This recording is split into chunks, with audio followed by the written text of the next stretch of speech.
Hey, this is Jeremy from Monster Truck, and you're watching loudguitars.com.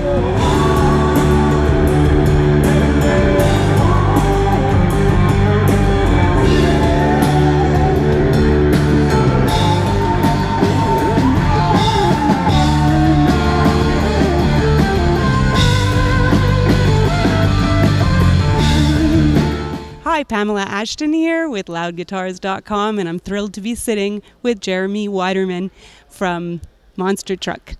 Thanks for sitting with us. Yes, I'm glad to be here. So tonight's the last show of your Alice in Chains tour. Yeah, it's been about a week and a half now, and we're just kind of wrapping things up, and guys have been great to us, and we're just we're just glad to be a part of it, and we're also glad to be going home for a few days.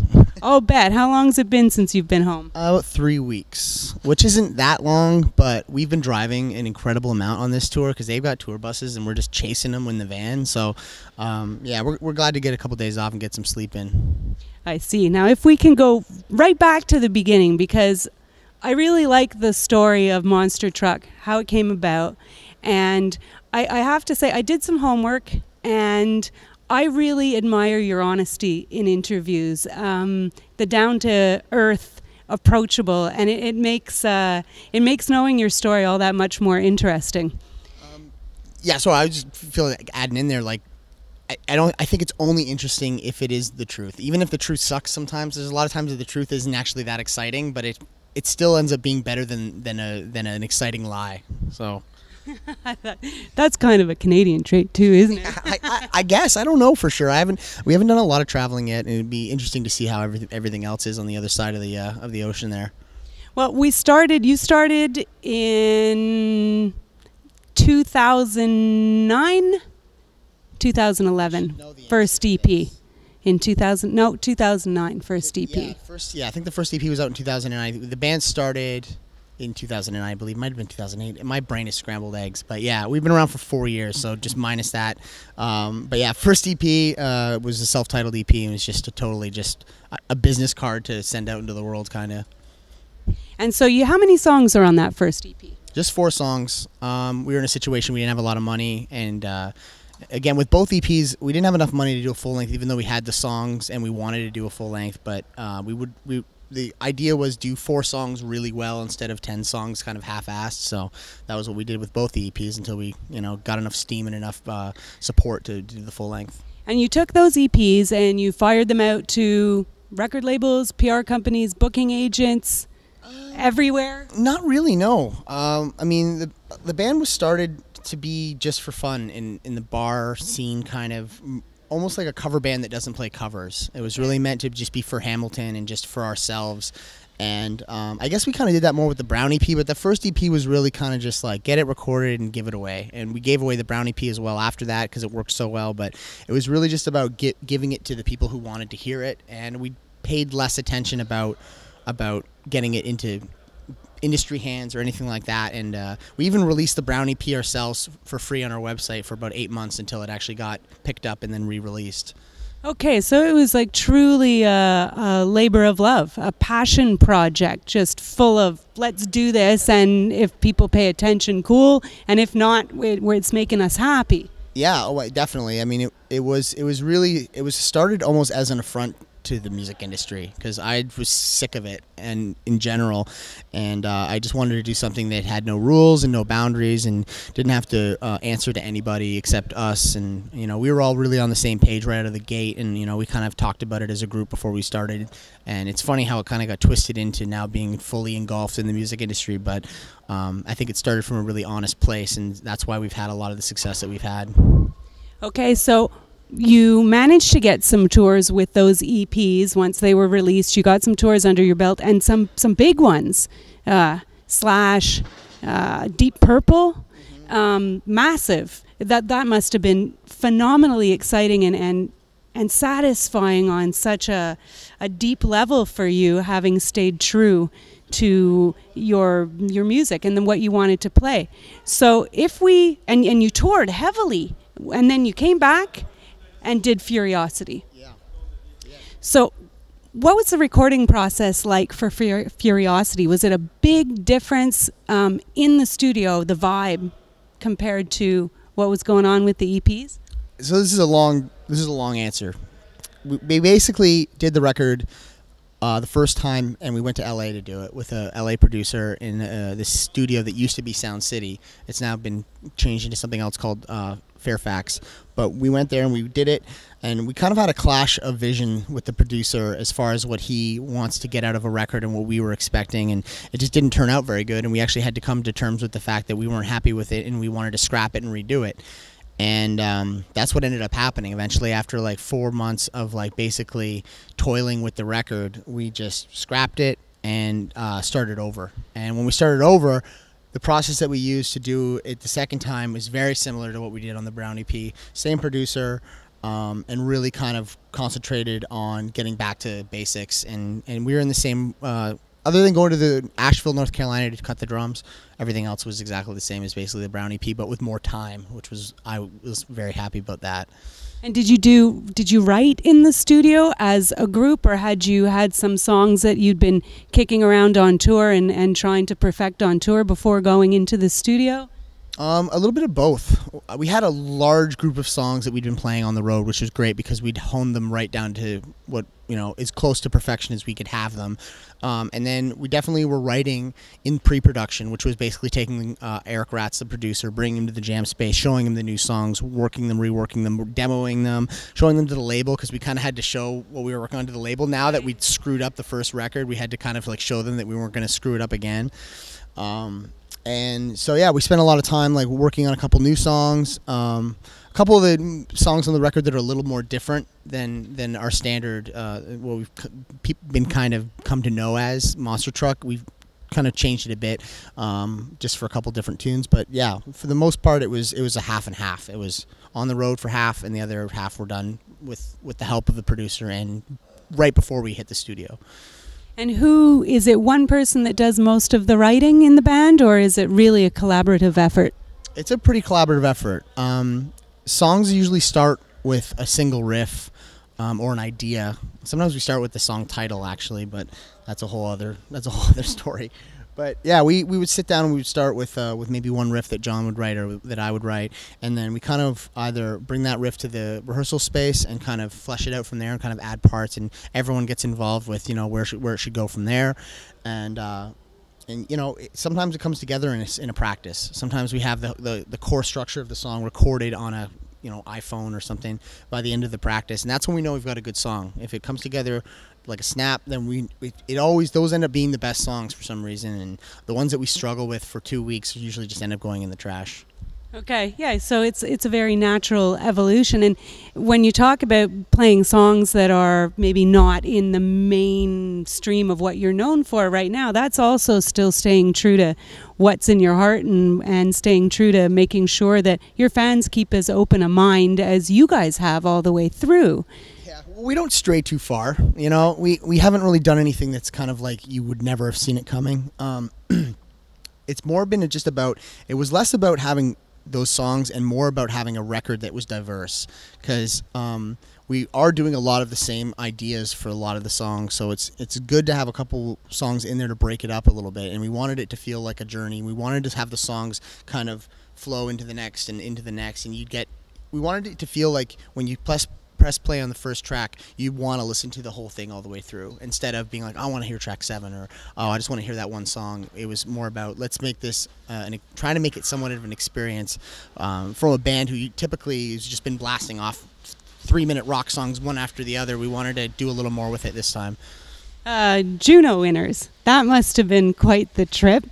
You've also won other awards. It's been starting to gain quite a bit of momentum since I was watching an interview that the whole band had done in April, and it was interesting because you were asked about your gear and your guitar, and you talked about playing an old amp that you like this old amp, and you were comfortable with your mid-range guitar, if memory serves the words you used, and of course you alluded to looking for something from the almighty Gibson. Yeah.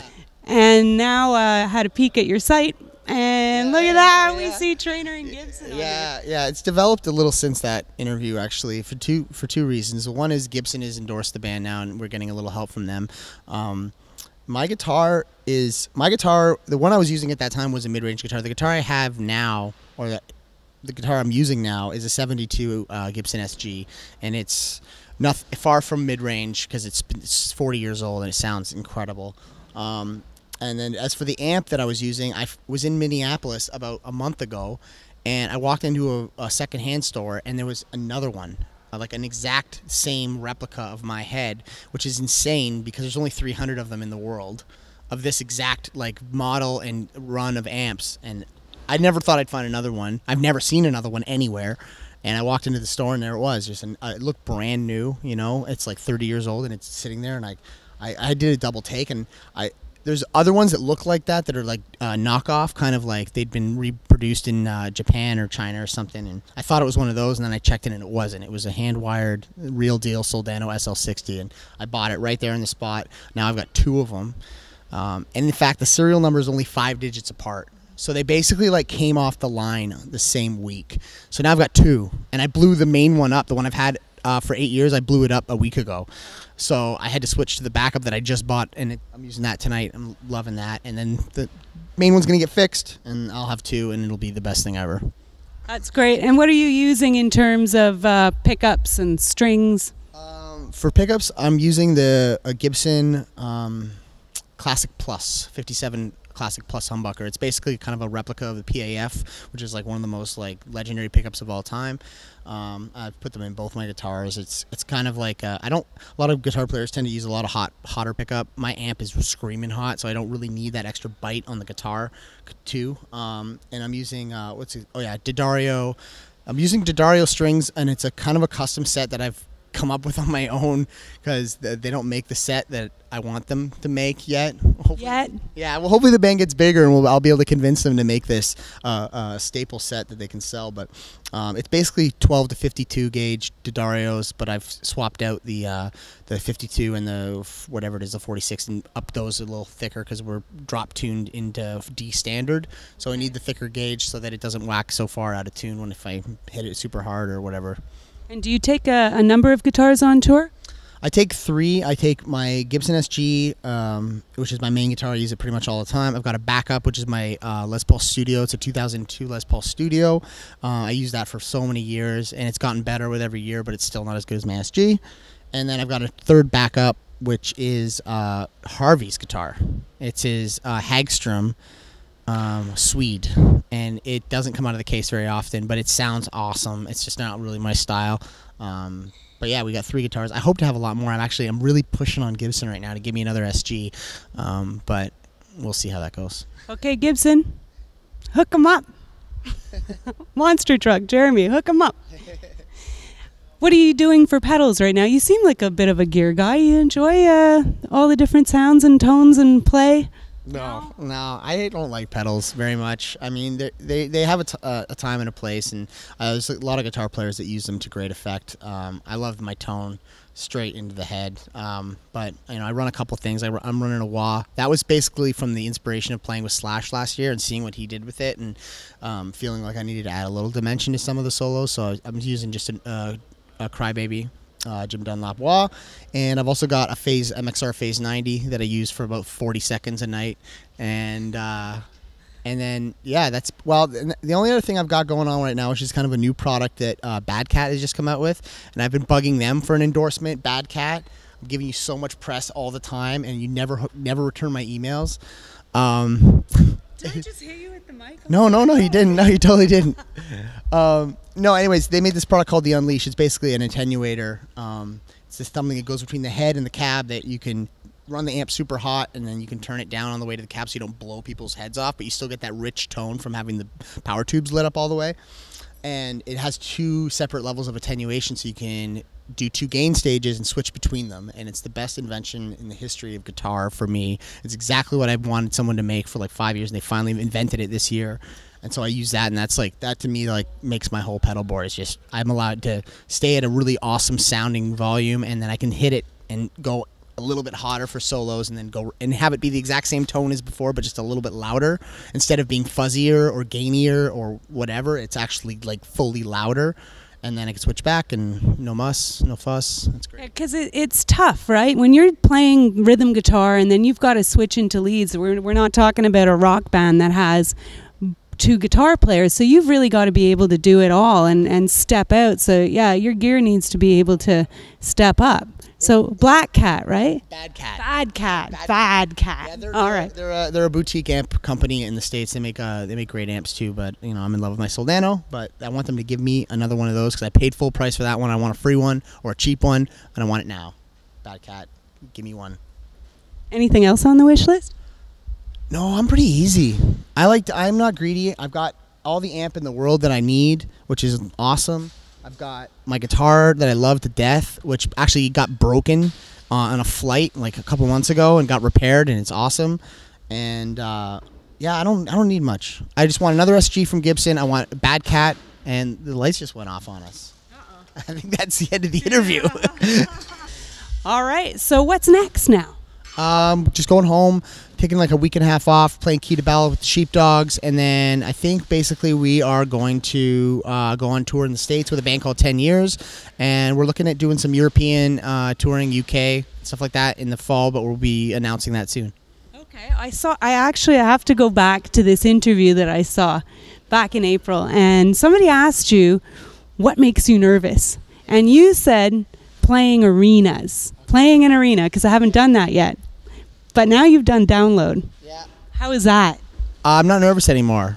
We've been doing arenas on this tour. This is like one of the rare club shows that we've been doing. We've been hitting the hockey arenas a lot on the Alice in Chains tour, and basically I've gotten somewhat used to it at this point. And I'm not fully used to it. I mean, still more comfortable in the club, but the arenas don't make me nervous like they used to. The show we just did the other day made me nervous. We played in front of close to 40,000 people in Quebec City on like the biggest stage we've ever played on, and that was like it's people as far as you could see with multiple main stage towers, like speaker towers, like all the way back to the back of the end of the world is what it seemed like, and that was nerve-wracking getting ready to go on stage for that. But even that went over really well, and we played great, and yeah, it's just you're getting used to these big stages is it's just all part of the game, I guess. And you all knew each other in the band prior to forming this band, is that correct? It's mostly correct. I knew all 3 members. Who hadn't met each other yet? I think Brandon and John hadn't met each other. They met each other at the first band practice. Because that was a situation where when we were getting ready to form the band, me and John and Steve had talked about it, and the first thing John said was, we need a rock organ player. And he didn't know anybody, and he was like, do you know anybody? And I was like, yeah, I actually do know somebody. I just met Brandon a couple months earlier on tour when he was in St. Alvia Cartel and I was in The Reason, and I says, I got the perfect guy. He's the coolest dude ever, and he plays organ, and it's going to be great. And I brought him to the practice, and it's like, John, Brandon, John, and there you go. And history was made. It's nice. I watched some of the chemistry when you guys were starting sound check before you were playing, and the feedback. And it seems that for 4 men that have been traveling in a van for 3 weeks together, that you guys are getting along great, and there's good chemistry there. And I'm sure it's going to come off on stage tonight. I can't wait to see. Thank you for sitting with us. No problem. So appreciate it. I like talking about my gear. I never get to talk about my gear. No one cares. So I'm glad I get to do it for once. I'm glad you got to sit with us. That's great.